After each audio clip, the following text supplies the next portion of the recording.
How do we create a future in which both people and nature can thrive? This is the biggest question of our times. In the next few decades, we need to do something unprecedented, achieve a sustainable existence on Earth. But how do we do it? We can start by understanding how we got to this point.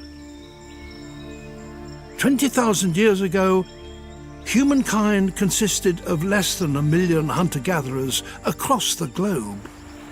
We lived within the resources on offer, in balance with nature, a strategy that could theoretically last forever.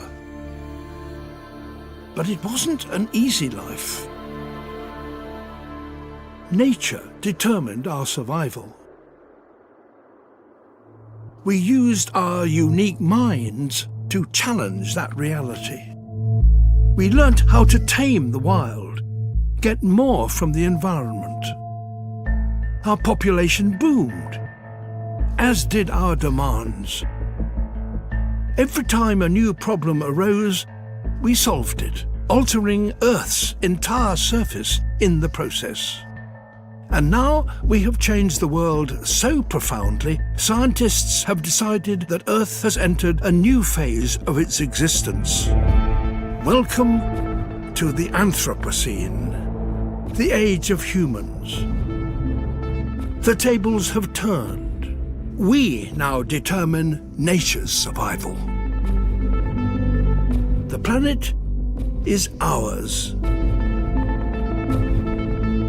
There's just one problem. We're now totally out of balance with nature. And unless we get our balance back, this age of humans is due to be short-lived.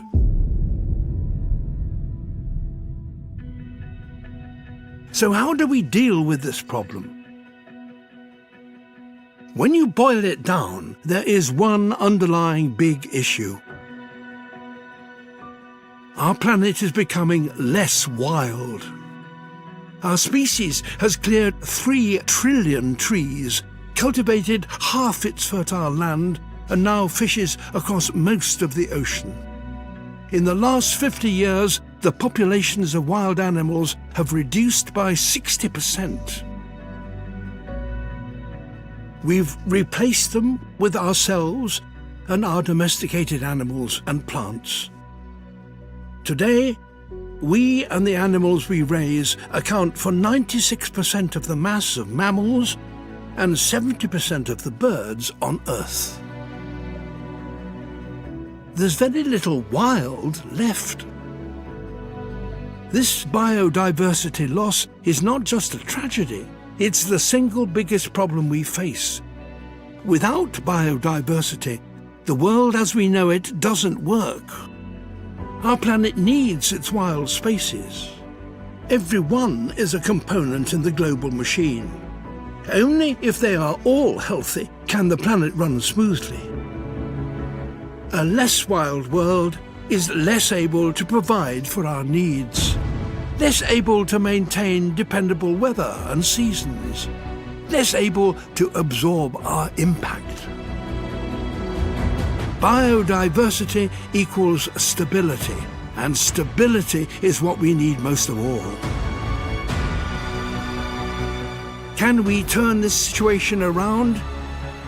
Can we re-wild the world? Well, maybe, due to one key change. As societies develop, something is happening that has never happened before. People are having fewer children. Globally, since the year 2000, the number of people under 16 years old has hardly changed. The main reason our population is still rising is because people are living longer. If this continues, our population may finally stop growing by the turn of the century. By investing in education and women's rights and raising people out of poverty, we could bring about peak human even sooner. This changes everything. It gives us the opportunity we need to regain our balance.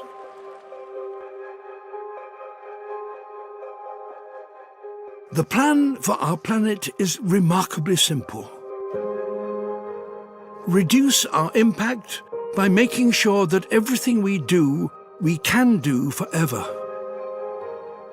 For the biggest gains, we could concentrate our efforts on 4 goals: phasing out fossil fuels and replacing them with renewables.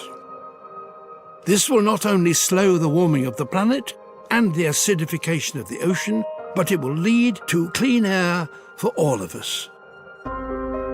Upgrading to efficient food production and reducing our consumption of meat. We'll require far less space to provide for ourselves, leaving more for grasslands, reducing deforestation and our demand for fresh water, and feeding more people with healthier, more affordable food. Working together to properly manage our ocean. A global network of no-fish zones and a treaty on the use of international waters would restore the health of the ocean so it actually produces more fish for us all to eat. Working hard to keep hold of the wild populations we still have, encouraging nature wherever we can. In the ocean, on land we no longer need, and even in our cities. If we make these changes, we'll be a long way to becoming a species in balance with nature once again.